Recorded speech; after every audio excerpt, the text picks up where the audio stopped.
I hope somebody is listening. Alice ওসমানের হার্টস্টপার সিরিজের ব্যাপারে তো অনেকেই জানো, সেই নিয়ে নেটফ্লিক্সে ওয়েব সিরিজও হয়ে গেছে। কিন্তু এই বইটার ব্যাপারে হয়তো অনেকেই জানো না। আমি কথা বলছি অ্যালিস ওসমানের রেডিও সাইলেন্স নিয়ে। ফ্রান্সের স্কুলের হেড গার্ল এবং পড়াশোনায় অত্যন্ত মেধাবী।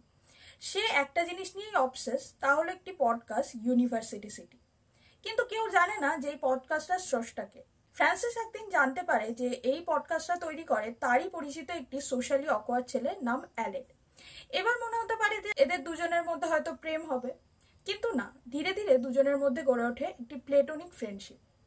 অ্যালেট ফ্রান্সিসকে বলে যে এই সিক্রেটটা যেন তাদের দুজনের মধ্যেই থাকে, কিন্তু যথারীতি এই সিক্রেটটা সবাই জেনে যায় এবং অ্যালেট সন্দেহ করে ফ্রান্সিসকে এবং তার সাথে সব কন্ট্যাক্ট বন্ধ করে দেয়।